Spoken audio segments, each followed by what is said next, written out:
Good morning everyone Sudipa's kitchen and ब्लगे तुम्हारे सकलके वेलकाम। आज के साराटा दिन आमी की रान्ना करलाम किभाबे दिनटा काटालाम सबकिछुई आजके तुम्हादेर संगे शेयर करब। सकाल बेलाते यथारीति ताड़ाताड़ी करे स्नान पुजो करे निलाम।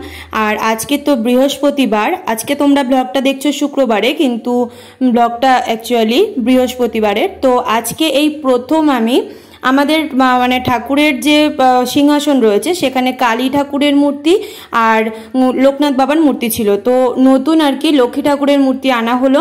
और आज के घट पेते आर कि जेभाबे बृहस्पतिवारे पुजो देওয়া হয় तो सेटाई आज के प्रथम करलाम। ताई एकटू गजा और मिष्टि दिए पुजो दिएछिलाम। तो যাই হোক पुजो तो आमार देওয়া হয়ে গেছে। আর এদিকে চলে এলাম রান্নাঘরে রান্নার কাজ করতে।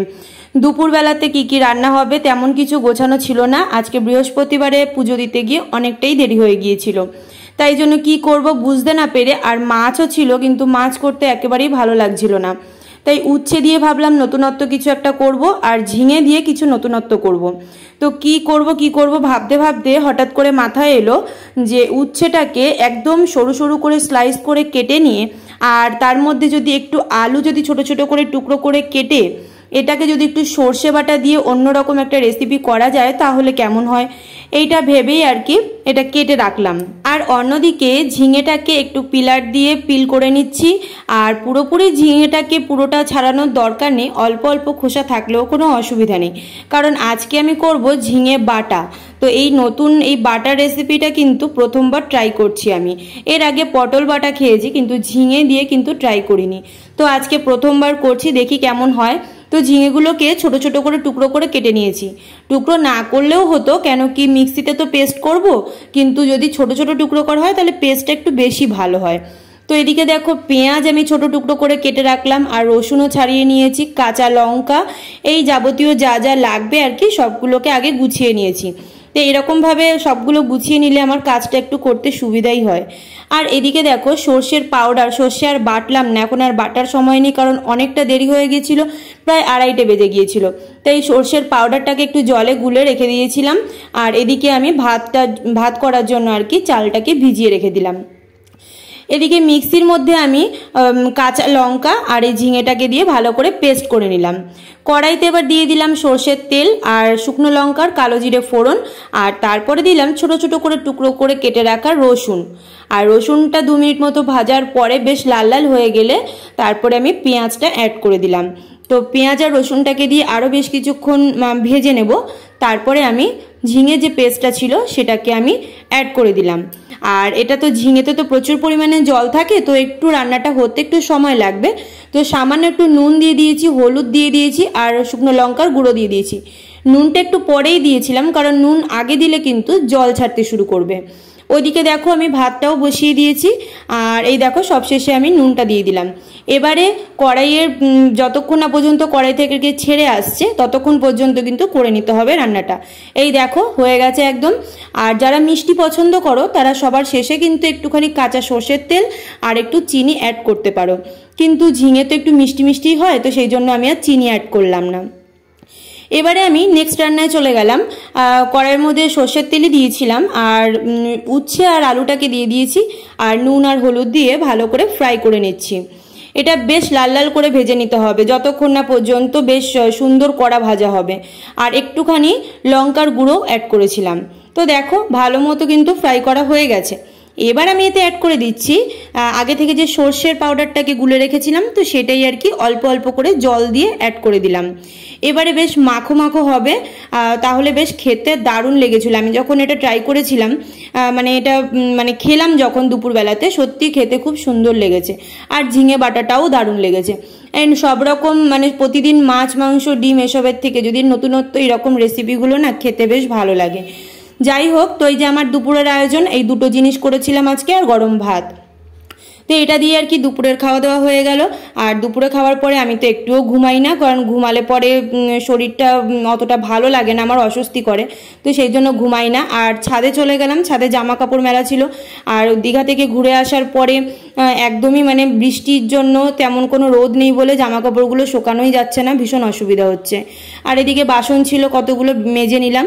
আর বিকেলবেলাতে চলে এলো ওরা পড়তে, তাও আজকে অনেকের পড়া ছিল না, আজকে দুজনের পড়া ছিল, তো ওদের দুজনকে পরিয়ে নিলাম। আর ওদের পড়ানো ছুটি দেওয়া হয়ে গেলে চলে আসলাম রান্নাঘরের এই যে মশলাপাতিগুলো একদম উলটপালট হয়ে রয়েছে, তো সেইটাকে একটু ঠিকঠাক করব বলে। কি করব বলো, রান্না তাড়াহুড়ো করার সময় না একদম উলটপালট হয়ে যায়, তো এগুলোকে একটু গুছিয়ে রাখার জন্য আর কি বসলাম। আর দেখলাম কি মানে ভীষণই বাজে অবস্থা, মানে চারিদিকে ছড়িয়ে ছিটিয়ে কি যে হাল হয়েছে। তো এই দেখো একটু সুস্থ সবল করেছি আর কি জায়গাটাকে। আর এর পাশে যে জায়গাটা, এই জায়গাটাকেও একটু পরিষ্কার করেছি। আর ওপরের যে তাকগুলো ছিল সেগুলোকেও একটু ফাঁকা করে রেখেছি। তো এই দেখো পরিষ্কার পরিচ্ছন্ন করে নিয়েছি, না হলে না ভালো লাগে না।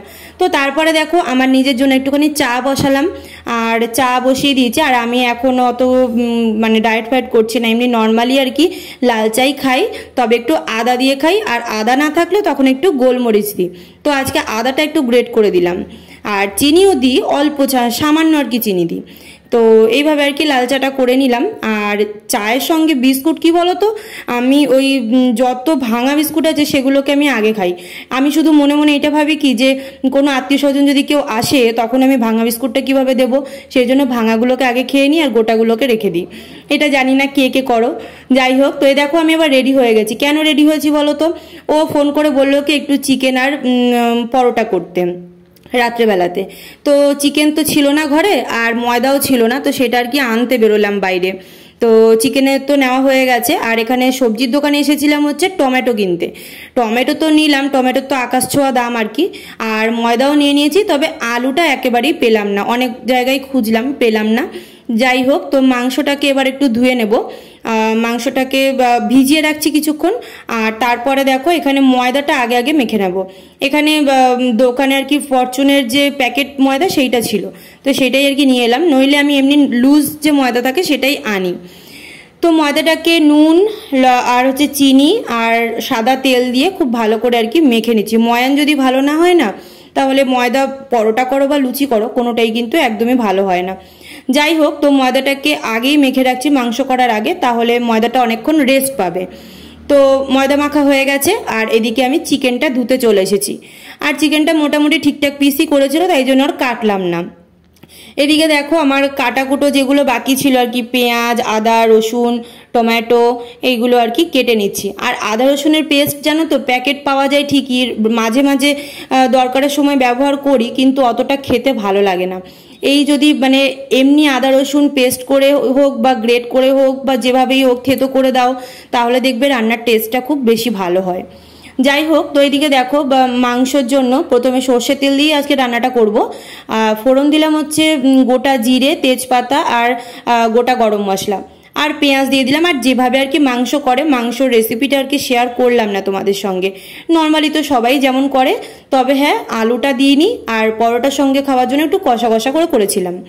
আর আজকে কিন্তু ওর একটা দাদা এসেছিল, আমি তোমাদেরকে অনেকদিন আগে ব্লগ শেয়ার করেছিলাম, দাদাটাদের বাড়িতে গিয়েছিলাম। তো দাদাটা এসেছিল, আর দাদাটা কিন্তু আমার এই পরোটার মাংস খেয়ে ভীষণ প্রশংসা করেছে। এমনকি এটাও বলল যে হোটেল মানে নামি দামি হোটেলেও কিন্তু এত সুন্দরভাবে মানে করে না, মানে মাংসটা সত্যিই ভালো হয়েছিল। সকলেই ভালো বলেছে আর কি খেয়ে, ওরও ভালো লেগেছে, আমার নিজেরও তো ভালো লেগেছেই। তো দাদাও বলল যে ভীষণই ভালো হয়েছে খেতে। যাই হোক, আর এদিকে দেখো পরোটার জন্য মানে ময়দাটাকে গোল গোল করে নিচ্ছি। আগে থেকে কাজটা আগিয়ে রাখলে কি হয়, তাড়াতাড়ি হয়ে যায় কাজটা।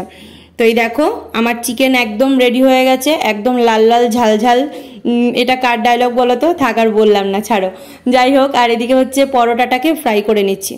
তো আজকের এটাই ডিনার। তো কেমন লাগলো ব্লগটা অবশ্যই কিন্তু কমেন্ট বক্সে জানিও। আর ভালো লেগে থাকলে প্লিজ একটি লাইক করে দিও, আর পেজটিকে ফলো করে রেখো। সকলে ভালো থেকো, দেখা হচ্ছে নতুন কোনো ব্লগের সঙ্গে। টাটা।